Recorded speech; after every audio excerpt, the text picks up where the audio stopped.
حضرت شاہ عبد العزیز محدث گئی رحمت اللہ علیہ کے پاس طوائفیں بہت آتی تھیں، حضرت سے دعا کراتی تھیں، اور کچھ لوگوں نے اس پہ اعتراض بھی کیا، حضرت آپ طوائفوں کے لیے دعا فرماتے ہیں؟ فرمایا میں نے طوائفوں پہ شفقت کی، اس شفقت سے ان کی زندگیوں کو میں نے بدلتے دیکھا۔ ایک طوائف آئی، حضرت سے فرمایا حضرت کوئی وظیفہ دے دیں، میرا کام نہیں چلتا۔ اب خود سوچیں طوائف کا کام کیا ہوگا۔ حضرت نے فرمایا سبحان اللہ، تجھے ایک وظیفہ دیتا ہوں، اور حضرت نے یہ درود پاک دے دیا۔ اس نے کہا جی میں نہیں، لکھ کے دے دیا۔ اس نے کہا مجھے کوئی یاد بھی کروانے والا ہو۔ حضرت نے شاگرد کی ڈیوٹی لگائی، اس طوائف کو روز یاد کروایا کر۔ شاگرد بھی وہی ہوگا جس کو سام کا منتر آتا ہوگا۔ ہاں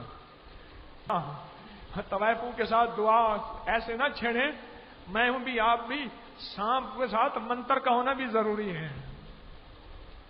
تو کوئی ایسا طالب علم ہوگا جس کو منتر بھی آتا ہوگا؟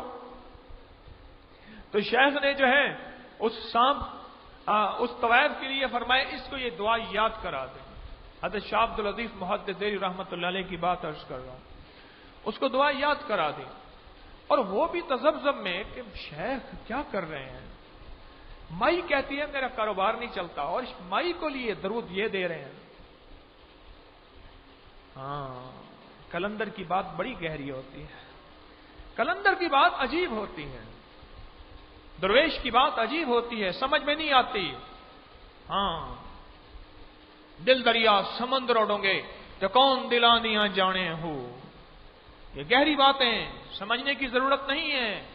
میں ابھی عرض کر چکا ہوں کہ پہلے آنکھ کھول اور کان کھول، جب کسی فقیر سے تو اپنا ہاتھ دے دے پھر آنکھیں بھی بند کر لے، کان بھی بند کر، کان بھی بند کر لے۔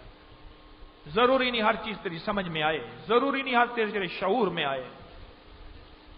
ہاں اگر آنکھ کھولے گا کان کھولے گا پھر اعتراض کرے گا، اور اعتراض کرنے والا کہیں سے کہیں چلا جاتا ہے، اعتراض کرنے والا۔ اب وہ درود بھی سکھائے طوائف کو اور سوچے بھی صحیح، اور پھر کہیں نہیں شیخ نے فرمایا ٹھیک ہے ٹھیک ہے۔ مئی نے درود سیکھ لیا، طوائف نے بس تھوڑا ہی عرصہ گزرا، کہنے لگی حضرت مجھے توبہ کرا دیں۔ اللہ، میں ابھی پہلے کہہ چکا ہوں اس درود سے رزق کون سا آئے گا؟ اب سمجھ آئی؟ اس درود سے رزق کون سا آئے گا؟ طیب، طاہر، حلال۔ تو یہ کیسے ممکن تھا وہ مئی یہ درود پڑھے اور اس کے پاس مشکوک رزق کے دروازے کھولیں؟ ممکن تھا؟ کیسے ممکن تھا؟ فقیر کی ہر بات ضروری نہیں سمجھ آ جائے، کائنات کا نظام روحانیت کا ضروری نہیں مجھے آپ کو سمجھ آ جائے۔ کائنات کے بہت سے نظام ایسے ہیں جو میری آپ کی عقل سے ماورا ہیں، سمجھ سے ماورا ہیں۔ مائی آئی اور کہنے لگی کہ شیخ توبہ کرا دیں، اور حضرت نے توبہ کرایا، توبہ کرائی، اور ایک بندے سے اس کا عقد کر دیا، نکاح کر دیا۔ کچھ عرصے کے بعد پھر آئی اور کہنے لگی آپ نے مجھ سے یہ نہیں پوچھا میں نے توبہ کیوں کی؟ فرمایا مجھے پوچھنے کی ضرورت ہی نہیں تھی، مجھے درود پاک کی تاثیر پہ اتنا یقین تھا۔ ہاں ہاں جس کو ملا ہے یقین والے کو ملا ہے، بے یقین مدینے والے کے سامنے بیٹھ کے بھی نہ پا سکا۔ میرے مرشد حجویری رحمت اللہ علیہ فرماتے تھے، جس دن مجھے بیعت فرمایا، کہنے لگا دیکھ میں نے ایک وظیفہ ان سے عرض کیا، حضرت فرما دیں، وظیفہ دیا، ایک دفعہ میں نے پھر عرض کیا، فرمایا وہ میں نے بتایا وہی پڑھو۔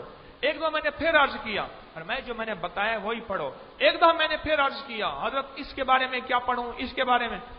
پھر ایک بات فرمائی جو آج سالہ سال ہو گئے زندگی گزر گئی، شاید موت کی آخری ہچکی میری اس بات کو میرے تن سے جدا کر سکے گی۔ وہ یہ بات تھی، کہنے لگی طارق دیکھ جو کچھ میں نے تجھے دیا ہے یہ اسم اعظم ہے، بس یقین اعظم چاہیے۔ یہ کیا ہے؟ اسم اعظم ہے۔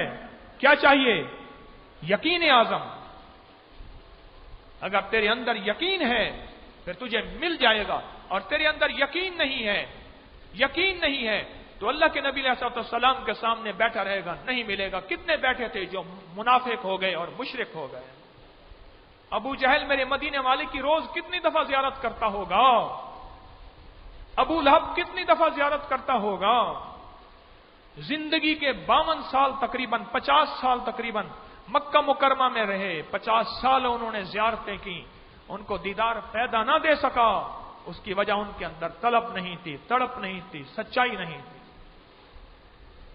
اور مجھے تو اس درود پاک پہ یقین تھا، تو کہتی ہے مجھ سے سوال نہیں کیا، مجھے اس درود پہ یقین تھا کہ میں نے تو یہ درود دیا ہے، یہ تیرے من کی دنیا، یہ تیرے تن کی دنیا، تیری سوچوں کی دنیا بدل کے رکھ دے گا۔ اور پھر وہ خاتون کہنے لگی حضرت اس درود پاک نے اللہ نے مجھے وہ تمنگری دی ہے، وہ مال دیا ہے، پہلے مال آتا تھا اور طوائف کی جوانی اور طوائف کا مال مشہور ہے، طوائف کی جوانی اور طوائف کا مال، طوائف کی جوانی سدا نہیں رہتی، طوائف کا مال سدا نہیں رہتا، مجھے مشہور تھا، یہ مشہور ہے۔ کہنے لگے اب مال آتا ہے، سکون ہے، رزق ہے، عزت ہے، برکت ہے۔ اور پھر پوچھا حضرت شاہ عبدالعزیز محدث رحمت اللہ علیہ سے، حضرت میں یہ کتنا پڑھوں؟ فرمایا جتنی تیری سانسیں ہیں اتنا پڑھ، جب تک سانس ہے پڑھ۔ اور مرتے وقت اس خاتون نے 7 دفعہ درود پاک پڑھا اور 1 دفعہ کلمہ پڑھا اور فوت ہو گئے۔ یہ درود پاک پڑھا، اللہم صلی علی محمد عبدک ورسولک وصلی علی المؤمنین والمؤمنات والمسلمین والمسلمات